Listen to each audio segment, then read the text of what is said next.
2คนกับพ่อโตบ่โดยดาอันนี้แบบเบาในเบามาบ่าว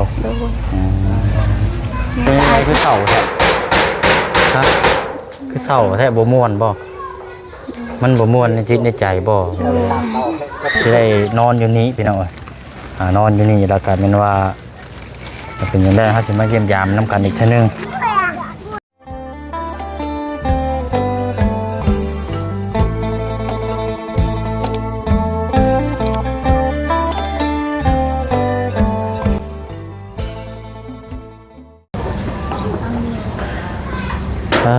เอาไปยังเนาะมา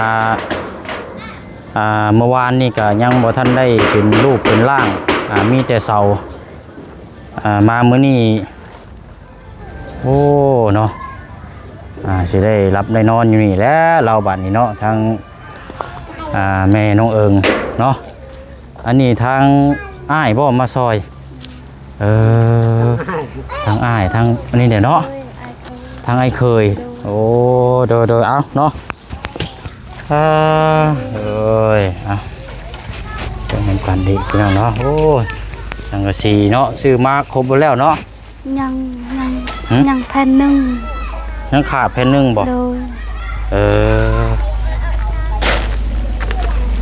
โอ้เนาะเอาจริงใดเนาะ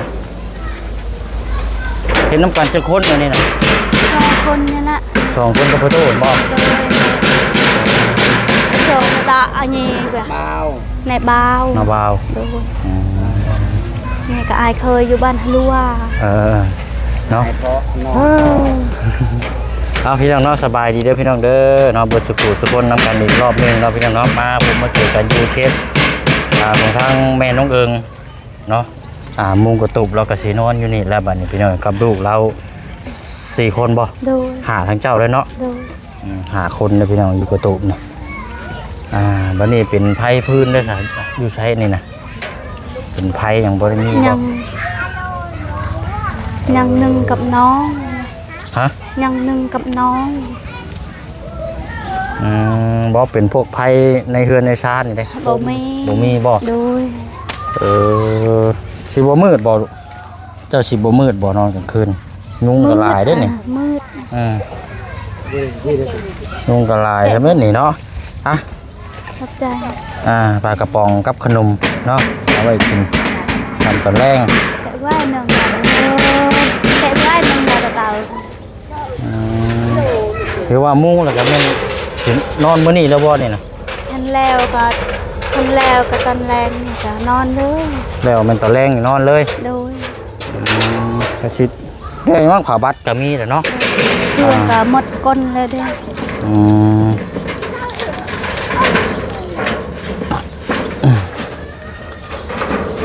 บงผ่าบัตรก็มียับขามาห่มพี่เนี่ยมันร้อนแดดเนาะ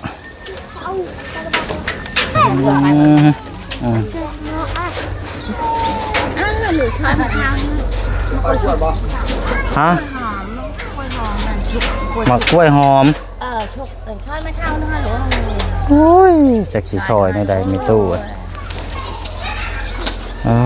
เนาะไม่คือใช่หลอกคนยาชุกแล้วเขาบ่ได้คอยกินมากล้วยมันลายอยู่เพื่อนเขาก็มีอยู่ก็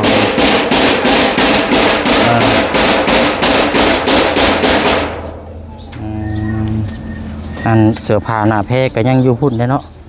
หมดก้นแล้วเอามาเบิดแล้วบ่โดยข้าวกามาเบิดแล้วเนาะเครื่องคองผ้าห่มผ้าแพร่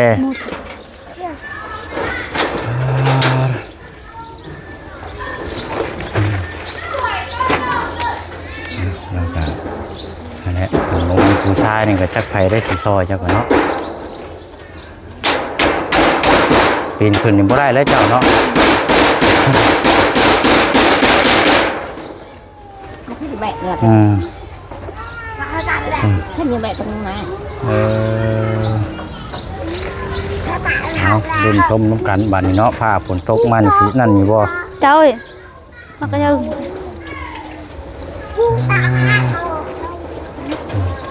ติดโรงเรียนน้องเรียนนี่นั่น ทางเรียนอย่างนี้นี่แหละ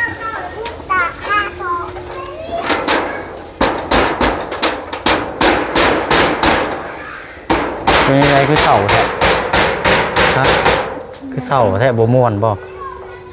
มันบ่ม่วนในจิตในใจบ่แม่อยากให้กับให้แค่เราลายค่ะน้ำตาไหลเพื่อนเจ้าหลังนั่นนะครับสิว่าเจ้าให้ผัวเจ้านั่นกันบ่มีไผนอนเลยนะผัวเจ้าก็มานอนอยู่เพื่อนแม่ตอนตาไว้เพื่อนห่างซื่อๆบ่มีไผนอนเลยโอ้ยเนาะตามหลักนี่เพื่อนนี่ต้องมีคนนอนเรานี่พี่ละเป็นต้องไปอยู่นี่ก็เห็นเพื่อนแล้วบ่มีไผอยู่แล้วก็ห่างเลยเนาะเอาน้องเอิงนอนแล้วบ่แรงเนาะแล้วอยู่ดอกเนาะสังกะสีจักแผ่นก็สียังแผ่นหนึ่งยังบ่ครบแผ่นหนึ่งทั้งหมดมันใส่5แผ่นบ่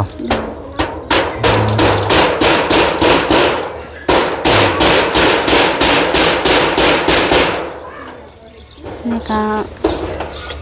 นอนเจ็บหัวเลยให้ตลอดจะเจ็บหัว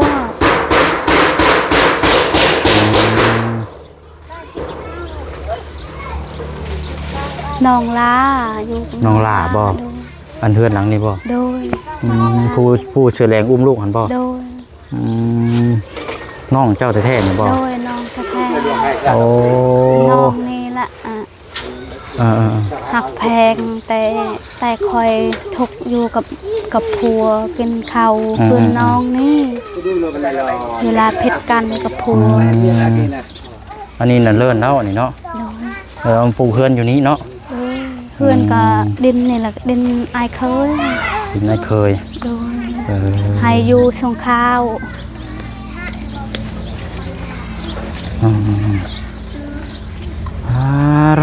ฮ้อนเนาะ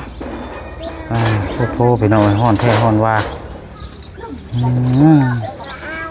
ฮ้อนอยู่บ่น้องเอิงฮ้อนอยู่บ่ล่ะ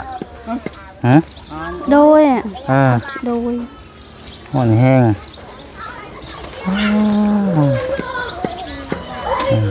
แม่มาแม่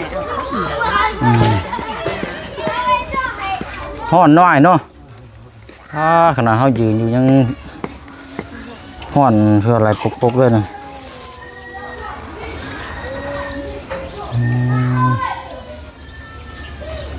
มันบ่น้อยพอบ่เนาะพอดีบ่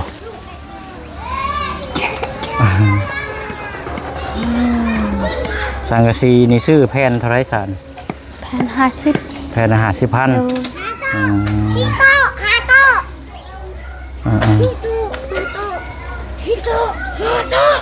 ผ่นละ50,000ก็ถือว่า4-5แผ่นประมาณ200,000ปลายเนาะมันซอยกันอยู่พี่น้องประตูกับทั้งอันนี้แหละแล้วก็ตุ่ๆแล้วก็ให้จอน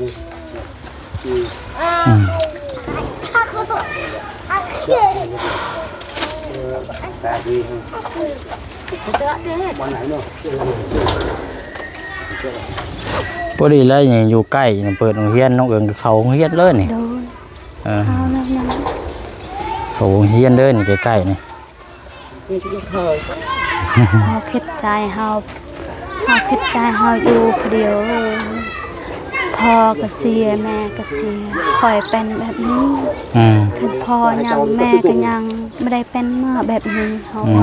คิดแต่ใจเขาด้วย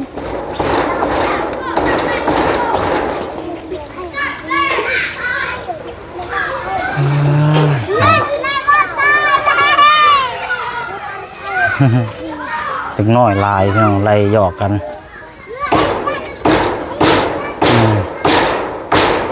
และเนาะได้ยังใส่กินข้าวกับข้าวกับน้ำข้าวเที่ยงปงปลาพี่ฮะกินปงปลาอายให้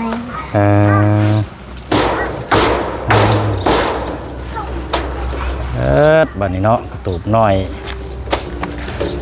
อยู่กลางแจ้งครับโล่งครับแห้งและว่าฝนมานี่ใครดอกแถวลาวเขาพายุบ่ค่อยมีปานใดพายุบ่ค่อยเข้า có việc đi thì nhiều ăn cả อ่า จะเบิ้ลลงปุ๋ยลงเต้า อันเฮ็ดตั้งแต่เช้าคุณโบนี่นะ โดย โอ้ แต่ใช่ อ่า กินน้ำห้วยซื้อน้ำก้อนน้ำ ซื้อน้ำก้อนน้ำบัดน้ำห้วย โดย โอ้ยเนาะ บ่มีน้ สิว่าแนวใด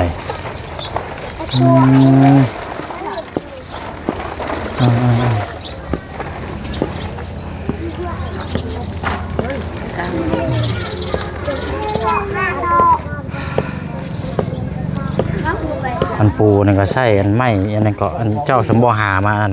ำจ้างเขา ฮะ จ้างเขา จ้างไปนะ จ้างก็ไปไอ้น้องอยู่บ้านนี่ อืม เราซอยเลย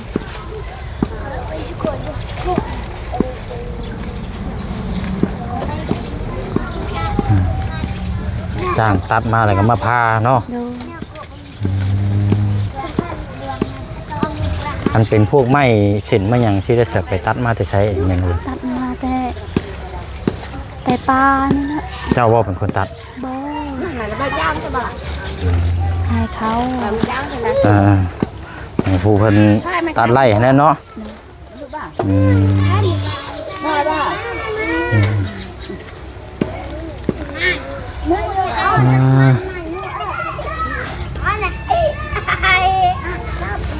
เอาเนาะดุนฝ่าหลังฝนสต๊อกเลยเอาวันน้องไหลเรามาอยู่นี่แต่หึงแล้วป่ะฮะ โดย เออ ร้าน อยู่กับผัวเก่าบ่อยู่เพื่อนหลังเก่าบ่อื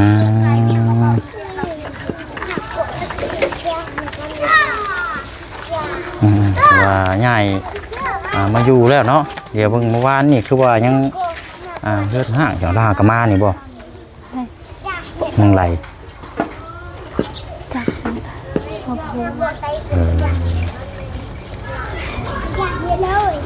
เป็นยังไงนี่เนาะคือเงางอยคือบ่เป็นแต่มีเหือมีแห้งแท้โอ้ยเนาะ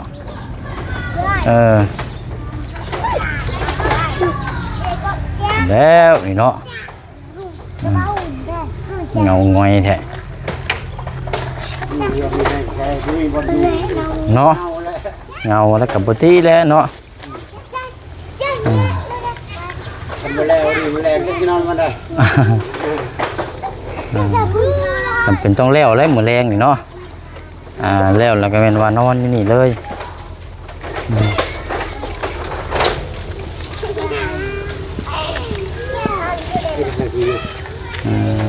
เอาเนาะเบิ่งเด้อดูเลยยับเด้อสังกะสีเด้อปิวได้ยับออกมาอันนี้ประตูเป็นอันนี้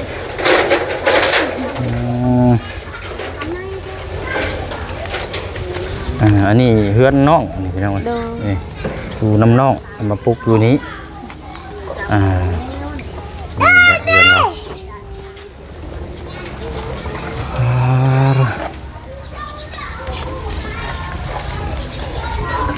นอนเฮือนใหม่แล้วน้องเอิงแมลงนี่เนาะฟันดีเด้อ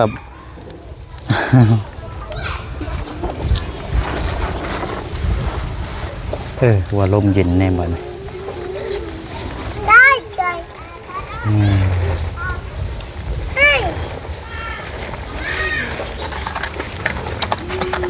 มุงก็ไม่ใช่ว่าแอมพาดแต่มัน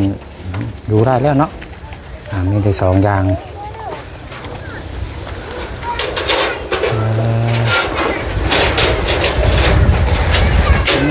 อายุเขาเลยบาทเลยกระตูบน้อยเจ้าเตรียมโตรถมาเลยโอ้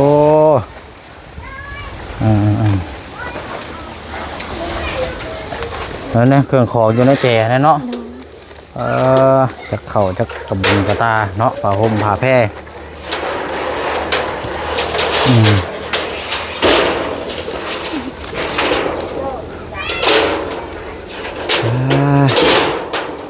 อาบน้ำน้องเอิงห้อนอาบน้ำอาบในเนาะ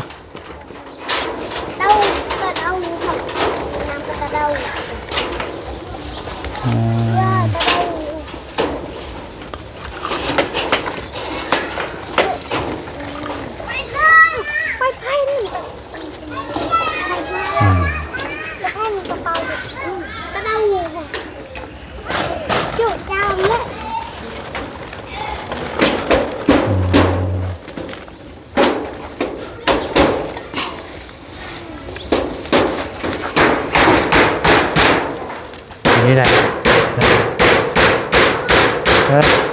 เงาแท้นี่คือเงาแท้เนาะ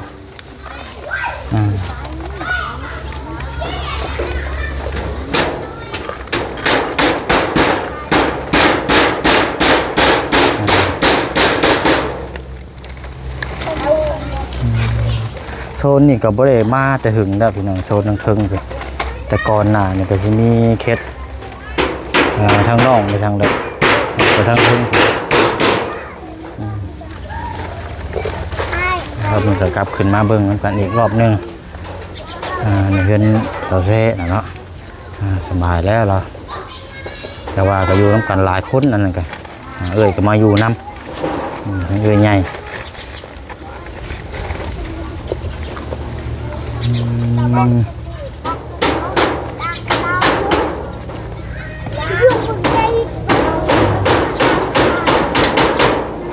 จักชีว่าแนวใดบาทนี่พี่น้องไงยืนซึมเลยบาทนี่ว้ายยืนซึมกระตุบน้อยแล้วนี่บนห้องนี่เนาะไปกี่ถามแนวใดไปเชียงกะเห็นแล้วก็ไม่ได้ยืนเบิ้งชื่อนี่แหละพี่น้องเห็นภาพเหมือนกันนี่แหละแนวใดใช้อันลูกผู้น้อยนะไปใช้ทางผู้น้อยสุดเห็นไหมนอนบ่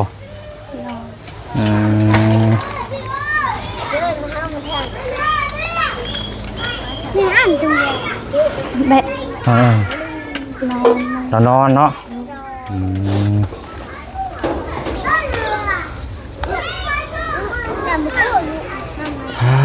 เนาะเอาเฮ็ดจังใดเนาะเขาเลือกบ่ได้ก็จำเป็นต้องไปอยู่แบบที่แหละเนาะอยู่ตามสถานการณ์นี่แหละ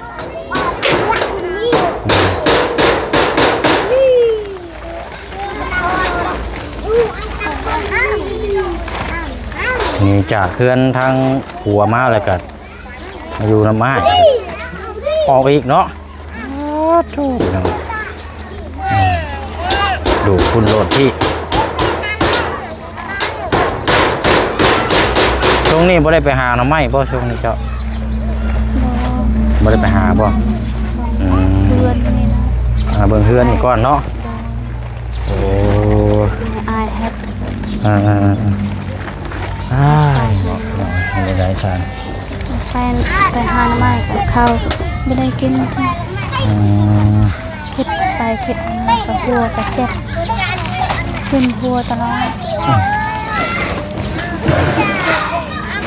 ไปเจอให้นี่คือป้าไปหาไม้ละให้ไปก็ได้กินข้าวก็เลยกินซ้ำ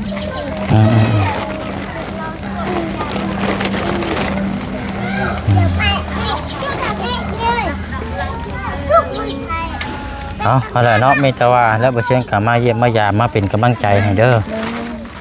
บ่มีหยังมาฝากมาต้อนพี่น้องมีแต่นี่แหละเนาะข้าวต้มขนมเยี่ยมยามทำข้าวแล้วเนาะมื้อแรงก็สิได้นอนอยู่นี้พี่น้องนอนอยู่นี่แล้วก็เป็นว่าจะเป็นอย่างไรเขาจะมาเยี่ยมยามน้ำกันอีกทีนึงใส่เริ่มมีแต่ว่าบ่เชียงไปเวียกต่ออีกก่อนเนาะจะมาเยี่ยมยามทำข้าวแล้วไม่พี่น้องเนาะอายมากันน้องใจลายใจแข็งเนาะสบายดีทั้งพี่น้องเนาะขอไม่นะตาหาละพี่เลยเนาะ เยี่ยมยามทำข้าวน้ำกันกะนี่แหละพี่น้องเอ้ยโอ้ยเนาะโอ้ยอยู่น้ำกัน5 คนเรากันเนาะโอ้ยเขาบ่ได้เอาเงินมาใช่ไหมตู้เงินอยู่ในรถปุ๊มันก็ย่างไปย่างมาแล้วเขากล้วยเขาบ่ได้เอาไม่ตู้เอาไปขายพูนซะเขาบ่ได้เอาเงินมาไม่ตู้เดี๋ยวรอบหน้าก่อนเด้อมันอยู่ในรถครับมันกะช่วงนี้กะนี่แหละพี่น้องฮะเท่าไรเจ้าขายเปิดทันฮะฮะ ป่าดีที่10,000 เท่าไรเกาะ ป่าดี10,000 ซอยจะเท้าห้าเลย อยู่รถผู้อยู่เฮือนน้องซอนผู้รถเขาจอดอยู่ผู้โอ้ยเนาะพี่น้อยกระชออยู่หักบ่เสียงบ่ได้ถือเงินมาเนาะนี่ก็อยากซอยนี่ก็จะเบิ่งแย่งกันพี่น้องจักจังไดไปเนาะทำนั้นแหละลาพี่ลาน้องไปก่อนเด้อพี่น้องเด้อเนาะเยี่ยมยามถามข่าวน้ำกันเนาะเดี๋ยวจังมาเยี่ยมยามเบิ่งน้ำกันอีกรอบนึงพี่น้องเอ้ยสำหรับทางครอบครัวแม่น้องเอิงเนาะลาพี่ลาน้องไปก่อนบ๊ายบายเด้อพี่น้องเด้อเนาะสบายดี